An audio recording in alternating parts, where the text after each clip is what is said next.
पिंपरी चिंचवडमधील कासारवाडी येथील महापालिकेची Chhatrapati Shahu Maharaj English medium शाळा आता जागतिक स्तरावर झळकली आहे। जगातील टॉप 10 शाळांमध्ये या शाळेची निवड झाल्याने संपूर्ण शहरात अभिमानाचे वातावरण निर्माण झाले आहे। या यशाचा आनंद विद्यार्थ्यांनी, शिक्षकांनी आणि पालकांनी ढोल ताशांच्या गजरात साजरा केला। महापालिकेच्या शाळांबाबतची पारंपरिक प्रतिमा बदलत कासारवाडीतील ही शाळा आज गुणवत्तापूर्ण शिक्षण, आधुनिक सुविधा आणि उत्कृष्ट पायाभूत सुविधांमुळे आदर्श शैक्षणिक केंद्र म्हणून ओळखली जात आहे। सुसज्ज वर्गखोल्या, डिजिटल शिक्षण व्यवस्था, प्रयोगशाळा आणि विद्यार्थी केंद्रित उपक्रमांमुळे या शाळेनं अनेक खाजगी इंग्लिश मीडियम शाळांनाही मागे टाकले आहे। या यशामागे स्थानिक माजी नगरसेवक श्याम अण्णा लांडे आणि मनीषाताई लांडे यांचे योगदान महत्त्वाचे मानले जात आहे। त्यांच्या सातत्यपूर्ण पाठपुराव्यामुळे शाळेचा विकास शक्य झाल्याची भावना नागरिकांनी व्यक्त केली आहे। या यशामुळे पिंपरी चिंचवड महापालिकेच्या शिक्षण क्षेत्राची जागतिक स्तरावर दखल घेतली गेली असून जगात भारी कासारवाडी अशी भावना आता सर्वत्र व्यक्त होत आहे। पहिल्यांदा तर मी या ठिकाणी Chhatrapati Shahuji Maharaj English medium school Kasarwadi, Aakanksha foundation प्रचलित ही शाळा आणि या शाळेला बेस्ट वर्ल्ड रेकॉर्ड बेस्ट स्कूलचा प्राइज मिळालेल्या टॉप 10 मध्ये।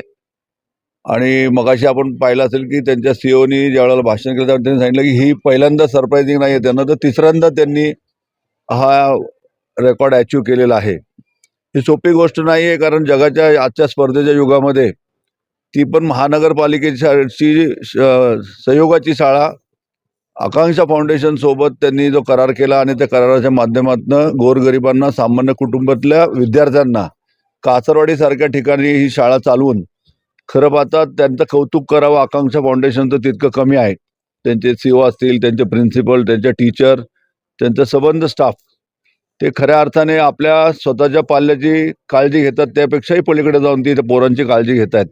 आपण आता पाहतोय की आजच्या या गुगलच्या, तुमच्या GPT चॅटच्या माध्यमातून AIच्या जमान्यामध्ये अशा पद्धतीची स्पर्धा होणं गरजेचं आहे आणि अशा दर्जेदार शिक्षण देणं मुलांना आज काळाची गरज आहे। आता पूर्वीची रूढ पद्धती ज्या होत्या त्यामध्ये आमूलाग्र बदल झालेला आहे आणि ॲडव्हान्स टेक्नॉलॉजी सोबत ॲडव्हान्स एज्युकेशन अशा पद्धतीचं जे शिक्षण आज आकांक्षा फाउंडेशनच्या माध्यमातून दिलं जाते।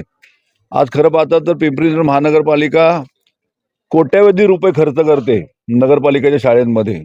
शिक्षकांना चांगला पगार दिला जातो, मुलांना सकस आहार दिला जातो, गणवेश दिला जातो, त्यांना सगळ्या सुखसुविधा मुबलक दिल्या जातात।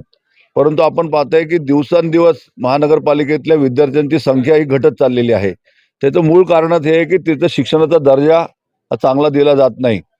तर अशा पद्धतीमध्ये आज आमच्यासारख्यांचं म्हणणं असं असेल की बाबा आकांक्षा फाउंडेशनकडे आता सध्या पिंपरी चिंचवड शहरामध्ये एकूण 5 शाळा त्यांच्या नियंत्रणाखाली आहेत आणि 5ही ठिकाणी चांगल्या पद्धतीचं शिक्षण ते दिलं जाते। तर आता महानगरपालिकेच्या उर्वरित काही शाळा आहेत त्यांना टप्प्याटप्प्याने त्यांनी ह्याचा क्रम वाढवावा आणि साधारणतः आपल्या मुलांचा दर्जा, पिंपरी चिंचवड महानगरपालिका ही औद्योगिक नगरी एकेकाळची, आज आपण पाहतो की आपण IT हब आपल्या शेजारी आहे, चाकणसारखी मोठी इंडस्ट्री आपल्याकडे आहे आणि आज लोकांचा कल पिंपरी चिंचवड शहराकडे जास्त आहे। तर एक चांगलं एज्युकेशनचे हब अनेक आहेत, परंतु उत्तम दर्जाचं शिक्षण ते सुद्धा मोफत, म्हणजे महापालिका जे खर्च पेलवते आणि आकांक्षा फाउंडेशन या दोघांच्या माध्यमातून त्या ठिकाणी उत्तम प्रकारचं शिक्षण दिलं जात आहे। वास्तविक पाहता नगरसेवकांची अडचण एवढीच आहे की त्यांच्या शिफारशी चालत नाहीत तिथे, किंवा त्यांना असं वाटतं की बाबा आमचा अधिकार ते आम्ही गमवतोय। परंतु त्यांनी हे लक्षात घ्यायला पाहिजे की आज जर आपण पाहिलं असेल तर तिसऱ्यांदा, म्हणजे सन 1900 मला वाटतं 2012 मध्ये साधारणतः 12-13च्या काळामध्ये आकांक्षा फाउंडेशननी पहिलं पाऊल कासारवाडी आणि पिंपरी येथे ठेवलं आणि मागच्या 14 वर्षामध्ये जी प्रगती आपण पाहतोय आणि आता आपण पाहिलं असेल की श्रवणी सारखी पोरगी आज जर्मनीला ते गेली आहे आणि आज आपल्या भारताचं प्रतिनिधित्व एज्युकेशन घेते आहे ती।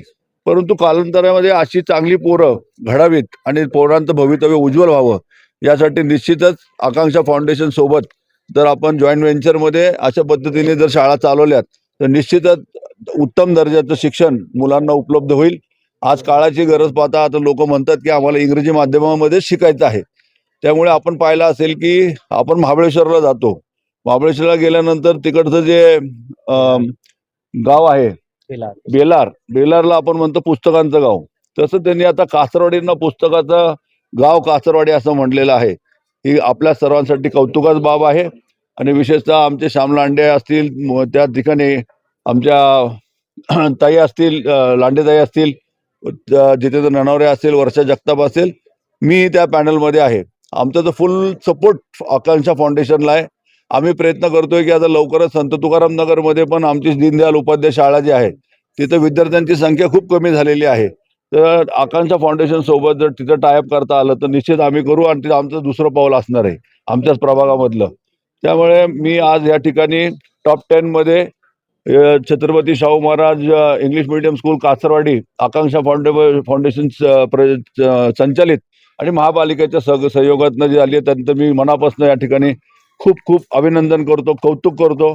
त्यांच्या सर्व गुरुजनांचं, त्यांच्या शिक्षकांचं, त्यांच्या प्राध्यापकांचं, त्यांच्या प्रिन्सिपलचं, सगळ्या स्टाफचं आणि पालकांचं, आणि विशेषतः सर्व मुलांचं, ज्यांच्यामुळे हे आपल्याला rather you say it is a feather in a cap. तर तो फेदर जो आहे तो आकांक्षा फाउंडेशनच्या संयोगाने मिळालेला आहे आणि विद्यार्थ्यांच्या परिश्रमाने मिळालेला आहे. मी सर्वांचं या ठिकाणी मनापासून अभिनंदन करतो. धन्यवाद. हमारा school PCMC Chhatrapati Shahuji Maharaj English medium school Kasarwadi, ये वर्ल्ड्स बेस्ट स्कूल टॉप 10 में आया है। ये हमारे लिए, हमारे स्टाफ के लिए, हमारे सारे बच्चों के लिए बहुत ही प्राउड मोमेंट है। वो हमारे बच्चों को ये बताता है कि वो एक वर्ल्ड के बेस्ट स्कूल में पढ़ते हैं, और ये एक वर्ल्ड का बेस्ट स्कूल एक प्राइवेट स्कूल नहीं है, ये एक गवर्नमेंट स्कूल है जो पीसीएमसी और दी आकांक्षा फाउंडेशन मिलकर चला रहे हैं। ये कई सारे ऐसे गवर्नमेंट स्कूलों के लिए एक एग्जाम्पल हम बनाना चाहते हैं कि आपको बहुत बड़ी-बड़ी चीज़ें, बहुत महँगे चीज़ें नहीं चाहिए ऐसे कुछ इनिशिएटिव और इनोवेशन ड्राइव करने के लिए। हमने बस किताबों से शुरू किया था और एक लाइब्रेरी से शुरू किया था, और वहाँ से जाके आज ये पुस्तकाचे गाँव का एक विज़न हमारे पास बना है। ये सक्सेस अभी एंड नहीं है। सारे बच्चे जब किताब पढ़ने लग जाएँ, उनके पास जब किताबें हों, तब जाके हम रुकेंगे। तो अभी बहुत लंबा जाना है, और थैंक यू, और सारे सपोर्टर्स का, हमारे पीसीएमसी का एंड द आकांक्षा फाउंडेशन का थैंक यू कहना चाहता हूँ। उन्हीं के कारण ये अवार्ड हमें मिला है, और हमें बस आगे बढ़ते रहना है। Thank you. सर, इस सरकारी महापालिका स्कूल के होते हुए भी आपने निजी स्कूलों के बराबर इससे बेहतर गुणवत्ता कैसे हासिल की है? ये इसका क्रेडिट हमारे टीचर्स को जाता है। हमारे टीचर्स लेसन प्लानिंग और हमेशा बच्चों को ध्यान में रख के चीज़ें करते हैं। एक्स्ट्रा आवर स्कूल में रुकते हैं, और लॉन्ग टर्म प्लानिंग हमेशा करते हैं कि बच्चों को आज के लिए नहीं, हमें फ्यूचर के लिए तैयार करना है। हमें ये देखना है कि 5 साल बाद बच्चों की क्या दुनिया होगी, और उसको ध्यान में रख के आकांक्षा फाउंडेशन और हमारे सारे बच्चों के लिए हम प्लान करते हैं। तो वो जो दूरदृष्टि है, इसी कारण ये अवार्ड हमें मिला है। देश भर के विद्यार्थियों और शिक्षकों को आप क्या संदेश देना चाहते हैं? देश भर के शिक्षकों को मैं ये देना चाहूँगा कि हमने जो स्कूल में कोशिश किया था कि अगर बच्चों में किताबों और रीडिंग को डेवलप करना है तो पहले टीचर्स को करना होगा। तो जो भी चीज़ें, जो भी